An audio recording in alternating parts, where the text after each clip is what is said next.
Some disappearances begin with a scream, a security camera, or a trail of blood.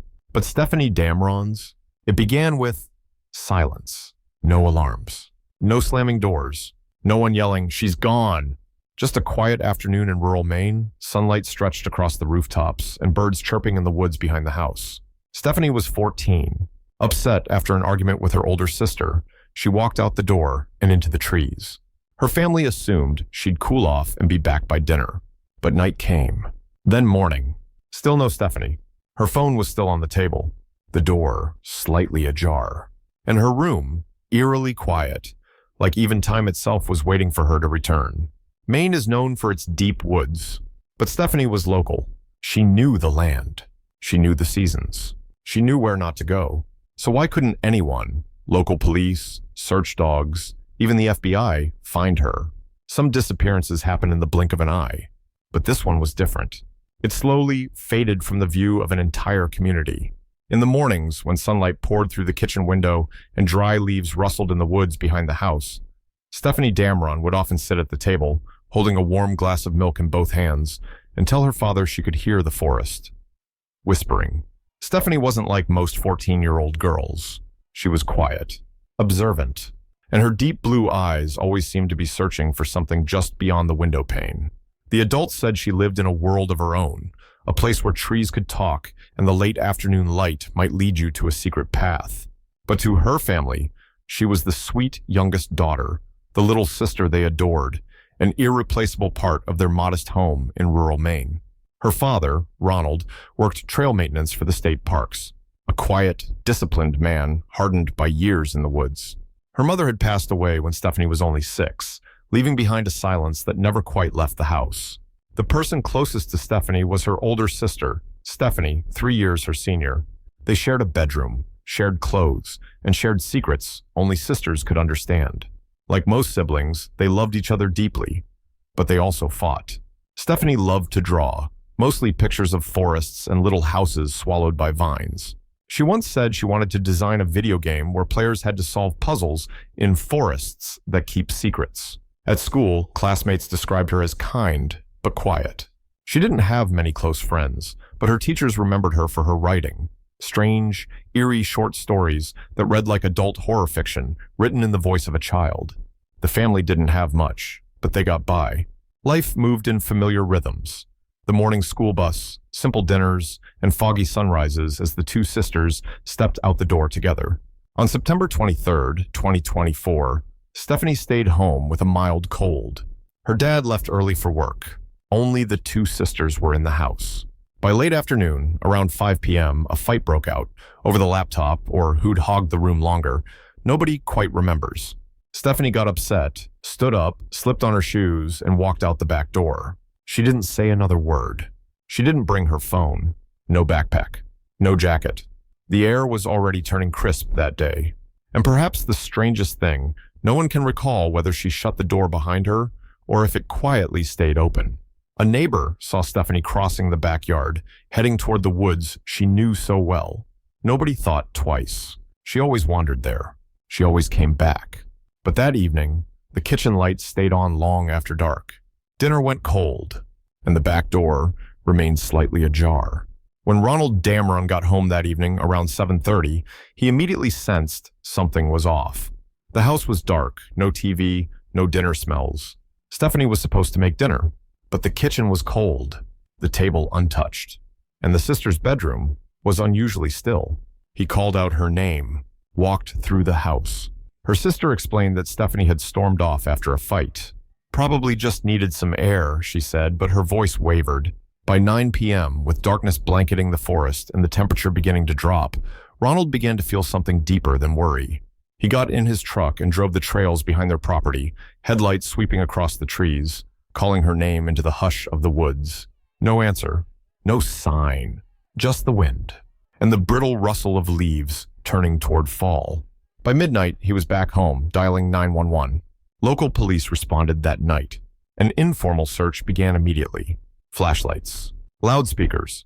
They combed the woods behind the house, a vacant lot nearby, and the narrow trails that local teens used to sneak down to the creek. By the next morning, the search went official. The Maine State Police, Regional Search and Rescue, and the FBI launched a full-scale operation. Within 48 hours, over 40 personnel, K-9 units, rangers, drone teams, fanned out across the woods surrounding New Sweden. They searched a 5-mile radius around Stefanie's home. Thick forests, shallow rivers, hunting cabins, and abandoned outbuildings on public land. They found nothing. No footprints. No jacket. No signs of a slip or fall. No trace to confirm that Stefanie had ever stepped beyond the backyard. At one point, scent dogs picked up a trail, heading east, toward a small lake about half a mile away. But the trail stopped abruptly at the waterline. No footprints. No sign she fell in. Nothing. One officer quietly muttered to his commander, "If she really went into those woods, we'd find something. A scrap of fabric, a hair, a shoe print. But this? It's like someone erased her." By day 3, the local paper, the Aroostook County Press, ran a front-page headline. 14-year-old girl vanishes in the woods, family pleads for help. Support surged from across the region. Over 200 volunteers poured in from nearby towns, bringing flashlights, radios, forest maps, even meals for the exhausted search teams. A neighbor named Bill said, "Stefanie was the kind of kid you don't forget after meeting once. There's no way she just disappeared in broad daylight." Command tents were set up in the Damron's front yard, becoming the search headquarters. Teams rotated in shifts from sunrise to well past midnight. They marked every searched zone with red tape, but the forest was so dense, it seemed to swallow every effort whole. As hope began to dim, suspicion took root. A parallel investigation was launched. Because if Stefanie wasn't in the woods, someone had taken her out of them. The FBI combed through every electronic device in the house: laptops, iPads, gaming consoles. Her social media was analyzed in detail. They found she had a private blog, anonymous, unlisted, where she wrote about death, loneliness, and dreams of disappearing from the world. But there was no evidence Stefanie had planned to run away. No cash hidden. No packed bag. No browser history suggesting bus routes or travel plans. And that's when the first real lead emerged. A woman named Karen, who lived half a mile down the road, reported that at around 5:20 p.m. that evening, she saw someone walking the trail behind her property, not alone. "I think it was Stefanie," she said. "She had on a long-sleeved blue shirt, hair tied low, but there was someone else with her, taller, following a few steps behind. I couldn't see the face." Police followed up, but strangely, no one else had seen the same thing. And Karen's backyard security camera, which faced the woods, wasn't working that day. Some neighbors dismissed her as a chronic overthinker, but Karen insisted, "I know what I saw. I've lived here 30 years, and the way that girl turned to look at me, there was something off. Like she wanted to say something, but couldn't." It wasn't enough to name a suspect, but it was enough to change the case. This wasn't just a disappearance. It might be a kidnapping. And if that were true, only one question mattered. Who was the last person to see Stefanie Damron, and why haven't they come forward? Karen, the neighbor who said she saw 2 figures, became the pivot point of the days that followed. Police returned to her home 3 times. Each time her story grew more detailed, but also more confusing. At first, she said Stefanie was wearing a blue long-sleeve shirt. Later, she insisted it was a hooded sweatshirt. The person behind her, first taller, then bigger, looked like an adult. Finally, Karen swore that person turned to look at her, but she couldn't remember the face. One investigator, walking back to his cruiser, muttered to a colleague, "If that really happened, why didn't anyone else see it? No cameras, no footprints. It's like a daytime hallucination." And yet, there was one thing police couldn't ignore. Karen had been a nurse, a profession known for clear memory, strong details, and a sharp grasp on reality. She wasn't easily confused. The investigation quietly shifted focus toward Stefanie's older sister, Stefanie. In her first statement, Stefanie said Stefanie left the house around 5, but in a later interview, she changed that. It was closer to 4:30. "I was listening to music, I remember, but when police checked her phone's listening history, the song she mentioned didn't start until 5:12 p.m. Something wasn't adding up." Then came another quiet detail, shared by a next-door neighbor that no one had thought to ask. When Stefanie left, her sister wasn't inside. "I saw her standing outside by the car, arguing on the phone with someone. She looked stressed." When asked, Stefanie claimed she had just gone out to grab her phone charger, but her call logs didn't match the time. It wasn't proof, but it cracked the surface of what had once seemed solid. And then, something no one expected. Stefanie's hiking boots, black Harley-Davidsons, weren't on the missing item list. In her initial statement, Stefanie had said she wore them, like always. But her father, Ronald, later swore he found those boots still in the shoe cabinet, after police had already searched the house. Had they been looking for the wrong shoes? Or had someone intentionally misled the search, guiding it toward rugged terrain, when Stefanie might not have been hiking at all? On day 9 of the search, a volunteer named Max, a college freshman studying ecology, made a discovery that brought the entire team to a halt. It was a small branch, snapped low to the ground, with a scrap of fabric caught on a thorn. Blue fabric. Max brought it back to the command tent. Police tested it, but there wasn't enough DNA to confirm anything. Still, it was enough to send searchers back to that zone, an area they had previously ruled out as too far for Stefanie to have walked on her own. When they returned, they found something else. An empty energy drink can. Not a brand anyone in the Damron house drank, but it was sold at a gas station 3 miles away. That might have seemed minor, until it matched an earlier, unverified report. A gas station clerk had told officers that on the day Stefanie vanished, around 5:10 p.m., she saw a man standing just outside the store, tall, gray jacket, staring into the woods. He didn't buy anything, just stood there until someone noticed, and then he walked away. Police pulled the surveillance footage, but, like some cruel repetition, the outdoor camera had glitched.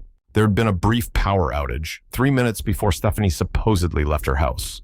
No images, no license plate, nothing. But then came the lead that shook the investigation.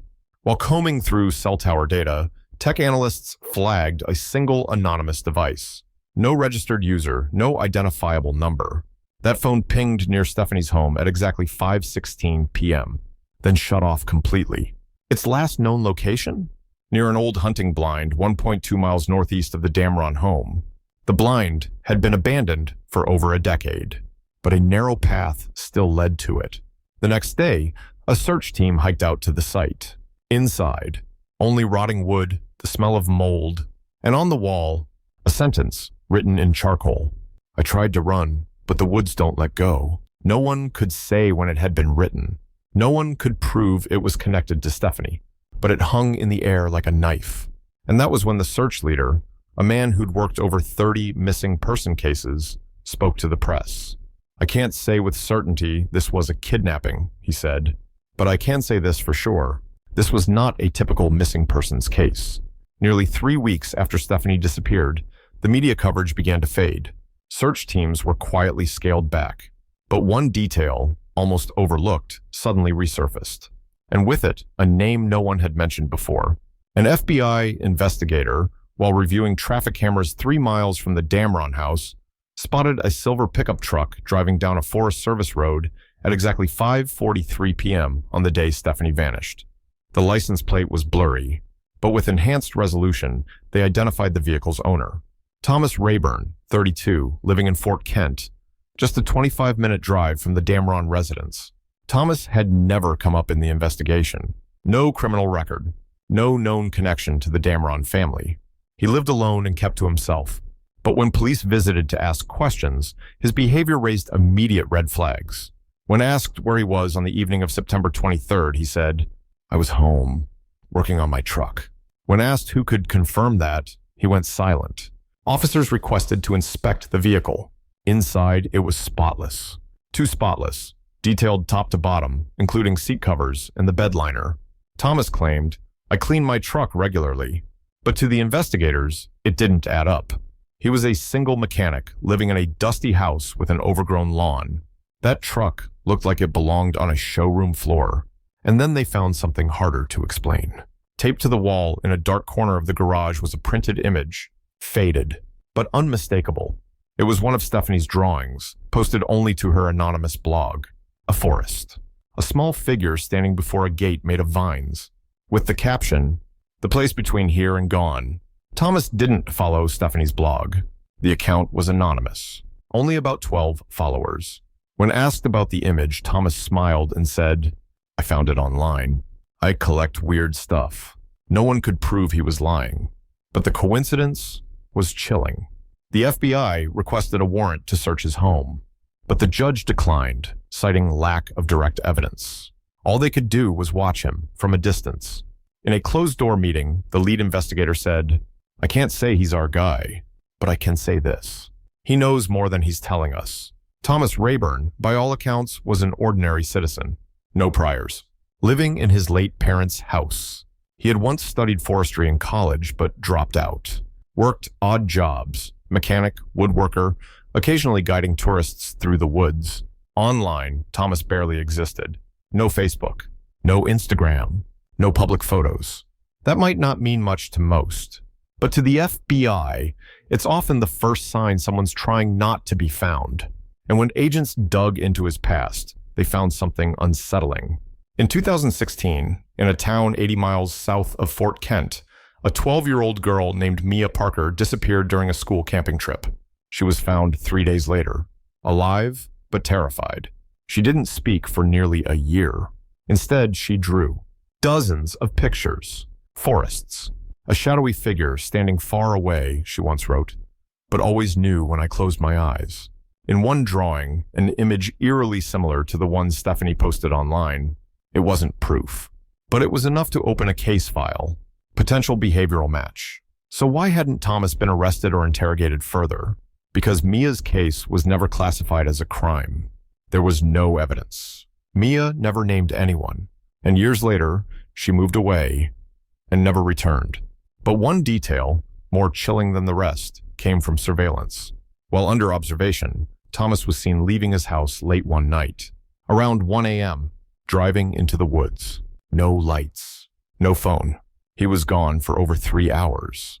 When questioned later, he said, "I like night hunting. I know these woods better than anyone. They're my home." And then, one final detail, small, but sharp, like a cold needle. While re-examining every inch of the Damron home, a forensic tech found a keychain behind the washing machine. Etched into the metal was a number, 17.142. No one in the house recognized it. But when the number was cross-referenced by a field agent with a background in wilderness mapping, he froze. 17.142 was the GPS coordinate for the abandoned hunting blind, where the words had been scrawled in charcoal. "I tried to run, but the woods don't let go." The keychain had no fingerprints, no DNA, but someone had been there, and that keychain had once been inside Stefanie's home. At this point, the question was no longer, what happened? It became, who is erasing the trail, and how are they doing it so well? Exactly 6 weeks after Stefanie went missing, the FBI made an announcement. They no longer had sufficient grounds to investigate Thomas Rayburn as a suspect. The reason? No physical evidence, no witnesses, no direct testimony. All the suspicious details, the drawing, the GPS coordinate, the truck seen leaving the woods at night, weren't enough to hold up in court. The public was outraged.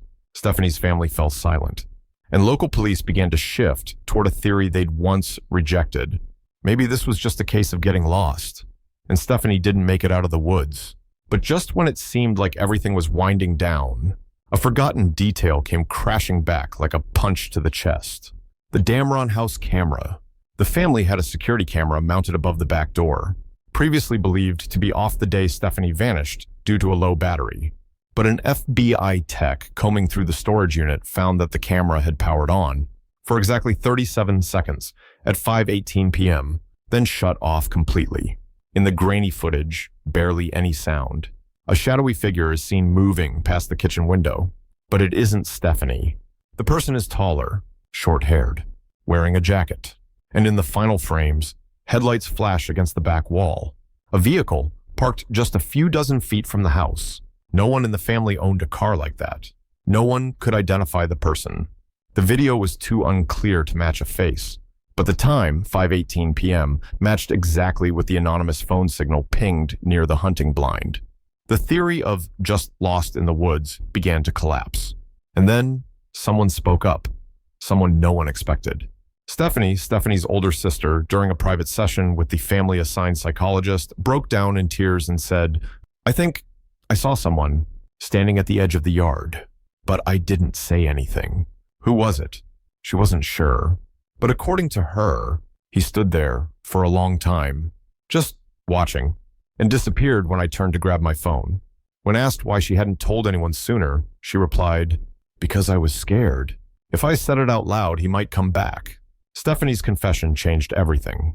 Media attention surged, and the public began asking a new set of questions. Why had she kept that to herself for weeks? And what else hadn't she told anyone? But the police? They stayed silent. They refused to comment on the 37-second clip. No press conferences. No official updates. Just a one-line statement. "We are continuing to investigate all leads." The silence only deepened public suspicion. Online, theories exploded. Some accused the police of hiding something. One Maine-based blogger who specializes in missing persons cases posted a deep dive titled, "Did investigators erase evidence? Or did someone inside the investigation know the suspect?" The article went viral. Stefanie's family remained silent. Their once welcoming home now had its curtains drawn, doors locked, lights off, all day. And then, in the middle of the storm, an anonymous call came into the Aroostook County Sheriff's Office. The voice, digitally distorted, clearly male, said only one sentence. "The girl is no longer in Maine." The call was untraceable, but the timing and the message sent chills through the entire team. At that point, a senior FBI investigator ordered a full re-examination of all physical evidence, from the house, the woods, and everything Stefanie owned. And that's when they found something they'd missed. A crumpled page lodged beneath Stefanie's bed, originally dismissed as trash in the first sweep. When analyzed, it turned out to be half of a diary page. Handwritten, small slanted letters. Faint, rushed. It read, "If I don't come back, it might be because I know something they don't want anyone to know. But if you're reading this, don't trust anyone. Not even the one who always says they're protecting me." No signature, no recipient. But the handwriting matched Stefanie's.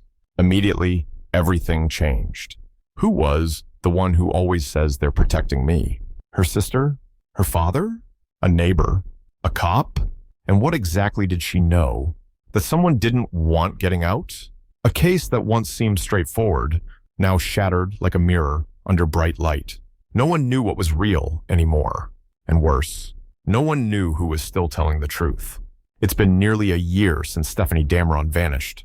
September 23rd returns once again. The skies over Aroostook are still leaden gray, and the woods behind her house still whisper, as if guarding something no one was meant to know. Stefanie's room remains untouched. On her desk, a colored pencil lies across an unfinished page. On one side, a sketch of the forest. On the other, a single line of handwriting. "If I disappear, would the woods remember me?" The family never moved away. Her father, Ronald, has all but disappeared from public view. In the only interview he gave after 8 months of silence, he said just one sentence. "I'm not searching anymore. I'm waiting." Stefanie, her sister, no longer lives at home. She moved in with an aunt in New Hampshire and cut ties with nearly everyone from her past. In her final social media post, she wrote, "Some things we don't hide on purpose. We just don't know how to face what we saw." No arrests were made. No definitive evidence ever found. Every testimony full of gaps. Those who once volunteered to search have quietly returned to their lives. Only the red ribbons tied around trees remain, faded by sun and wind. What began as a disappearance has become a void in the town's collective memory. One journalist wrote, "Some cases make you angry, some make you cry. But the Stefanie case, it's the kind that makes an entire town hold its breath in silence." Each year, on the anniversary of her disappearance, a small group camps at the forest's edge. They light candles, leave handwritten notes, and hang little wind chimes on the trees. In case, one day, the wind might blow just right, and someone will know she was once there. As for the keychain marked 17.142, it's now kept in a wooden box, not on display, not analyzed any further, because no one knows if it's evidence, a riddle, or a goodbye. Stefanie Damron, age 14, is still officially listed as missing. The FBI case remains open, but for those who remain, this is no longer a search. It's a fracture, a warning, and maybe something the forest itself chose to keep.